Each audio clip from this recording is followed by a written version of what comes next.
Mission Walk, India's #1 most advanced rehabilitation and physical therapy center, Manikonda, Alkapur Road.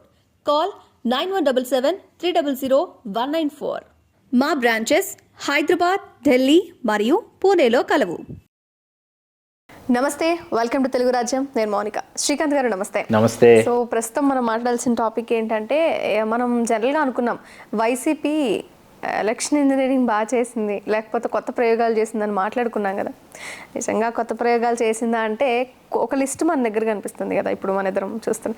అయితే ఈ లిస్టులో ఎక్కువగా కష్టంగా తన సొంత సామాజిక వర్గానికి చాలా త్యాగాలు చేసినప్పటికీ చాలా సీట్స్ ఇచ్చామనే పాయింట్లో 36 ఓవరాల్ సీట్స్, 36 కూటమి అభ్యర్థులు, 36 మంది కమ్మ అభ్యర్థులు. అవును. టీడీపీ వైపు ఇలా ఇస్తే ఇటు వైసీపీ చూస్తే సేమ్ సామాజిక వర్గానికి ఇచ్చినవి ఉండొచ్చు, టఫ్ ఫైట్ కొన్ని ఏరియాలో. బట్ చాలా ఏరియాలో ఏంటంటే వెనకబడిన తరగతులకి వాళ్ళు ఇచ్చారు అనే పాయింట్ మాట్లాడితే, అంటే ఎవరిని తక్కువ చేయడం అనే పాయింట్ కదా, ఎవరైనా గెలవచ్చు. బట్ వైసీపీ కొంచెం ధైర్యంగా ఈ సమీకరణ చేసిందనే చెప్పుకోవచ్చు. వాళ్ళకున్న అది రాజకీయ విశ్లేషకుల్ని కూడా అమితంగా ఆశ్చర్యానికి గురి చేస్తుంది. అంటే వాళ్ళ సామాజిక వర్గానికి వాళ్ళు తగ్గించుకున్నారని అని చెప్పటంలా, 51 నుంచి 47 మంది అయ్యారు అంతే రెడ్లు. కాకపోతే కొన్ని నియోజకవర్గాల్లో చాలా ప్రయోగాలు అయితే చేసింది. సో ఆ ప్రయోగాల ఫలితమే ఈ లిస్ట్ ఒకసారి జస్ట్ తప్పకుండా ఏరియా పేరు చెప్తాను శ్రీకాంత్ గారు. నియోజకవర్గం పేరు ఫస్ట్ హిందూపురం వైకాపా ఇక్కడ బీసీ కురుభ సామాజిక వర్గానికి అవకాశం ఇచ్చింది. దీపిక ఇక్కడ పోటీలో ఉన్నారు. ఇక్కడ నందమూరి బాలకృష్ణ గారు కమ్మ సామాజిక వర్గం, వారు 3వ సారి ఇక్కడ పోటీలో ఉన్నారు. నెక్స్ట్ వచ్చేసరికి కుప్పం వీరు వన్యకుల క్షత్రియ అంటారు, అంటే ఫిషర్మ్యాన్ కమ్యూనిటీ. వీరు వెనుకబడిన తరగతులకు చెందినవారు. కేసీఆర్ భరత్కి అవకాశం ఇచ్చారు వైసీపీ. నారా చంద్రబాబు నాయుడు గారు పోటీ చేస్తున్నారు. నెక్స్ట్ తణుకు ఇక్కడ యాదవ సామాజిక వర్గం, కారుమూరి నాగేశ్వరరావు గారికి అవకాశం ఇచ్చారు వైసీపీ వాళ్ళు. ఇక్కడ ఆర్మిల్ రాధాకృష్ణ కమ్మ సామాజిక వర్గం, వారు పోటీలో ఉన్నారు తెలుగుదేశం నుంచి. నెక్స్ట్ కందుకూరు ఇక్కడ యాదవ సామాజిక వర్గం, బుర్రా మధుసూదన్ యాదవ్ గారికి ఇక్కడ అవకాశం ఇచ్చింది వైకాపా. ఇక్కడ కమ్మ సామాజిక వర్గం ఇంటూరి నాగేశ్వరరావు గారు, వారు పోటీ చేస్తున్నారు. నెక్స్ట్ మైలవరం తిరుపతిరావు యాదవ్, వైకాపా అవకాశం ఇచ్చింది యాదవ్ సామాజిక వర్గానికి. ఇక్కడ వసంత కృష్ణప్రసాద్ గారు వైకాపాని వీడి తెలుగుదేశంలోకి వెళ్ళి వారు కమ్మ సామాజిక వర్గం, వారు అక్కడి నుంచి పోటీ చేస్తారు. అది ఇక్కడ హోరీ ఉందా, లేకపోతే దాని గురించి ఒకసారి అది మనం మొత్తం పూర్తి చేసి అప్పుడు వాటి గురించి మాట్లాడతాం. సో తర్వాత రాజమండ్రి రూరల్, ఇక్కడ చెల్లిపోయిన వేణుగోపాలకృష్ణ గారు కలుగిత సామాజిక వర్గం, వీరి మీద గోరంట్ల బుచ్చయ్య చౌదరి గారు పోటీ చేస్తున్నారు కమ్మ సామాజిక వర్గం. మండపేట ఇక్కడ కాపు సామాజిక వర్గం నుంచి తోట త్రిమూర్తులు గారు పోటీలో ఉన్నారు. వేగుళ్ళ జోగేశ్వరరావు గారు కమ్మ సామాజిక వర్గం. కైకలూరు దూలం నాగేశ్వరరావు గారు కాపు సామాజిక వర్గం వైసీపీ. కమ్మ సామాజిక వర్గం డాక్టర్ కామినేని శ్రీనివాస్ గారు. విజయవాడ వెస్ట్ ఇక్కడ షేక్ ఆసిఫ్ ముస్లిం మైనార్టీ బరిలో ఉన్నారు. ఇక్కడ సుజనా చౌదరి గారు పోటీ చేస్తున్నారు, కూటమి అభ్యర్థి భారతీయ జనతా పార్టీ. మంగళగిరి మురుగుడు లావణ్య పద్మశాలి సామాజిక వర్గం, ఇక్కడ నారా లోకేష్ గారు పోటీలో ఉన్నారు. పొన్నూరు కాపు సామాజిక వర్గం నుంచి అంబటి మురళీకృష్ణ గారు పోటీలో ఉన్నారు. దొల్లిపల్లి నరేంద్ర కుమార్ గారు తెలుగుదేశం పార్టీ అభ్యర్థిగా బరిలో ఉన్నారు కమ్మ సామాజిక వర్గం. చిలకలూరుపేట కాబట్టి శివనాగ మనోహర్ నాయుడు కాపు సామాజిక వర్గం వైసీపీ అభ్యర్థి. కమ్మ సామాజిక వర్గం నుంచి పత్తిపాటి పుల్లారావు గారు బరిలో ఉన్నారు. పర్చూరు ఇక్కడ కూడా కాపు సామాజిక వర్గానికి అవకాశం ఇచ్చింది వైకాపా ఎడం బాలాజీ. కమ్మ సామాజిక వర్గం నుంచి సిట్టింగ్ ఎమ్మెల్యే ఎలూరు సాంబశివరావు గారు పోటీలో ఉన్నారు. కళ్యాణదుర్గం ఇక్కడ తలార్ రంగయ్య గారు బీసీ బోయ, వెనుకబడిన తరగతులకు అవకాశం ఇచ్చింది వైకాపా. కమ్మ సామాజిక వర్గం నుంచి అమిలినేని సురేంద్రబాబు గారు పోటీలో ఉన్నారు. మొత్తం ఇవి 14 నియోజకవర్గాల్లో కూటమి అభ్యర్థులు కమ్మ సామాజిక వర్గం వాళ్ళు అయితే 14 నియోజకవర్గాల్లో బీసీ, కాపు, ముస్లిం మైనార్టీ వర్గాలకు వైకాపా అవకాశం ఇచ్చింది. అట్లాగే మనకి ఇక్కడ లోక్సభ నియోజకవర్గాలు కూడా మనకు కనిపిస్తున్నాయి మౌనిక. రాజమండ్రి నుంచి వైకాపా అభ్యర్థిగా డాక్టర్ గూడూరు శ్రీనివాస్ గారి బరిలో ఉన్నారు, వారు కలుగీత సామాజిక వర్గం. ఇక్కడేమో కమ్మ సామాజిక వర్గం నుంచి దగ్గుబాటి పురంధేశ్వర్ గారు పోటీలో ఉన్నారు. విశాఖపట్నానికి వచ్చేటప్పటికి ఇక్కడ ఉత్తరాంధ్ర కాపులు అక్కడ వెనుకబడిన తరగతుల్లో ఉంటారు కాబట్టి సాంకేతికంగా బొత్స ఝాన్సీ గారు పోటీ చేస్తున్నారు వైకాపా అభ్యర్థిగా. ఇక్కడ ఎం భరత్ కమ్మ సామాజిక వర్గం తెలుగుదేశం పార్టీ అభ్యర్థి, వారి బరిలో ఉన్నారు. నర్సరావుపేట ఇక్కడ అనిల్ కుమార్ యాదవ్, వారు బరిలో ఉన్నారు వైకాపా అభ్యర్థిగా యాదవ్ సామాజిక వర్గం. కమ్మ సామాజిక వర్గం నుంచి వైసీపీని వీడి తెలుగుదేశంలో చేరిన లావు కృష్ణదేవరాయలు బరిలో ఉన్నారు. గుంటూరు కాపు సామాజిక వర్గానికి కిలార్ వెంకటరామయ్య గారికి వైకాపా అవకాశం ఇచ్చింది. కమ్మ సామాజిక వర్గం నుంచి పెంసాని చంద్రశేఖర్ గారు పోటీలో ఉన్నారు. అంటే 4 లోక్సభ నియోజకవర్గాల్లో కమ్మ సామాజిక వర్గం కూటమి అభ్యర్థులుగా వీరు బరిలో ఉంటే 3 బీసీ, 1 కాపు వైకాపా వీళ్ళకి అవకాశం ఇచ్చింది. సో మొత్తానికి లిస్ట్లో బట్టి చూస్తే ఒక 14 + 4 18 స్థానాల్లో ఇట్లాంటి వేరువేరుగానే చూడాలి. ఆఫ్ కోర్స్ ఈ స్థానాలు అంటే మనం ఇప్పుడు ఫైట్ ఎవరెవరి మధ్య అనే పాయింట్లో తీసుకున్నాం కాబట్టి హిందూపురం హోరాహోరీగా మారింది. వాస్తవానికి ఏంటంటే ఖచ్చితంగా బాలకృష్ణ గారు హ్యాట్రిక్ సాధిస్తారని అందరూ భావించిన ఎవరూ ఊహించిన విధంగా అక్కడ ఏంటంటే హిందూపురంలో వెనుకబడిన తరగతులు అధిక సంఖ్యలో ఉంటారు. కురుబలు, బోయలు, పద్మశాలీలు, అట్లాగే ముస్లిం మైనార్టీలు, వైశ్యులు, బలిజలు కూడా ఉన్నారు. కాకపోతే ప్రధానంగా ఏంటంటే నేను చెప్పినట్టు కురుబ, బోయ, పద్మశాలి, ముస్లిం మైనార్టీలు ఇక్కడ ప్రాధాన్యతను సంతరించుకుంటారు. సంప్రదాయం గెలుస్తూ వస్తున్న స్థానం హోరాహోరీగా మారింది.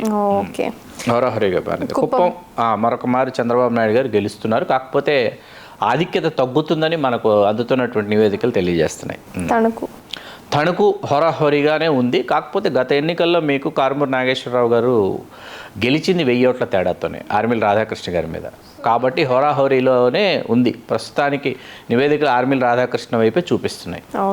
మొగ్గు. నెక్స్ట్ కందుకూరు హోరాహోరీ పోరు. ఎందుకంటే బుర్రా మధుసూదన్ యాదవ్ గారిని కనిగిరి నుంచి తీసుకొచ్చినప్పటికీ ఇక్కడ వెనుకబడిన తరగతులు ఉన్నాయి, లేవని కాదు. కానీ కాకపోతే రెడ్డి కమ్మ సామాజిక వర్గాలు టాప్ 1-2 ప్లేసెస్లో ఉన్న నేపథ్యంలో హోరాహోరీగా ఉంది. అంటే BC, SC, minority, ST, Reddy ఇవన్నీ కూడా వైకాపా అభ్యర్థిని ఒక కొమ్ము కాస్తాయి. బీసీ ఓట్స్లో స్ప్లిట్ వచ్చినప్పటికీ కూడా, కాపు ఓట్స్లో స్ప్లిట్ వచ్చినప్పటికీ కూడా వైకాపా అభ్యర్థికి అవకాశం ఉందని మనకు నివేదిక తెలియజేస్తుంది. చూడాలి కమ్మ సామాజిక వర్గం తమ పట్టును కొనసాగిస్తుందో. హోరాహోరీ ఉంది కందుకూరు. మైలవరం కూడా హోరాహోరీ. తెలుగుదేశానికి ఇక్కడ ఎడ్జ్ కనిపిస్తుంది. వసంత కృష్ణప్రసాద్కి ఎడ్జ్ కనిపిస్తుంది. వెనుకబడిన తరగతులు ఉన్నారు, కాపులు ఉన్నారు. ఉన్నప్పటికీ కమ్మలు తమ సంప్రదాయ స్థానంగా వాళ్ళకి నిలబెట్టుకుంటూ వచ్చినటువంటి స్థానం కాబట్టి వాళ్ళు తమ ఆధిపత్యాన్ని కొనసాగిస్తారని అనిపిస్తోంది. మౌనిక, రాజమండ్రి రూరల్కి వచ్చేటప్పటికి ఎవరు ఊహించని విధంగా ఇక్కడ అనూహ్యంగా చెల్లిపోయిన వేణుగోపాలకృష్ణ గారి వైపు మొగ్గు చూపుతున్నారు ఓటర్లు. గోరంట్ల బుచ్చయ్య చౌదరి గారు కొంచెం కష్టకాలను ఎదుర్కొంటున్నారు.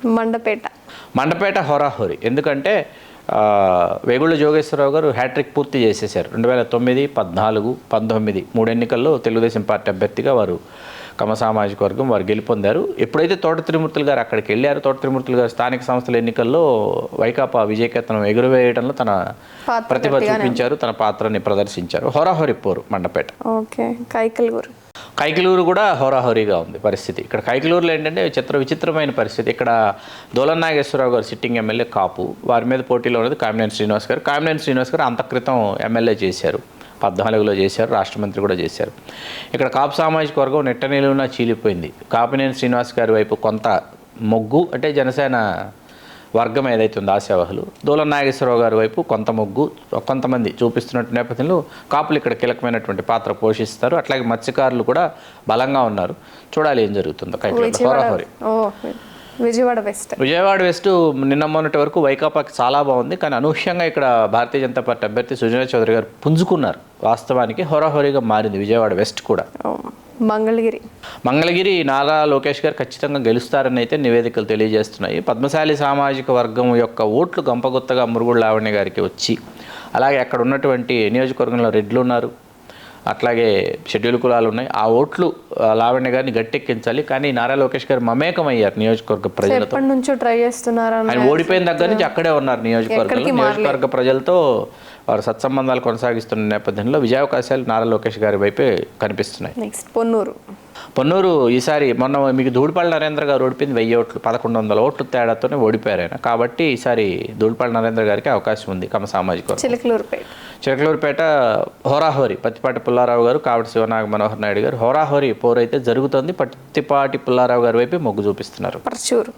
పర్చూరు ఖచ్చితంగా ఏలూరు సాంబశివరావు గారు మరొకమారు విజయం సాధిస్తారు. కమ్మ సామాజిక వర్గం చాలా పట్టున్నటువంటి నియోజకవర్గం. 70,000 పైచిలకు ఓటర్లు ఉన్నారు పర్చూరు. ఫైనల్గా కళ్యాణదుర్గం హోరాహోరీ పోరు. ఎందుకంటే ఇక్కడ ఖచ్చితంగా బోయి సామాజిక వర్గం చాలా ప్రధానమైనటువంటి సామాజిక వర్గం. తలారి రంగయ్య గారిని చాలా వ్యూహాత్మకంగా ఇక్కడ బరిలోకి తీసుకొచ్చారు వైకాపా వాళ్ళు. కాబట్టి ఇక్కడ కళ్యాణదుర్గంలో తలారి రంగయ్య గారు విజయం సాధించేటటువంటి అవకాశాలు ఉన్నాయి.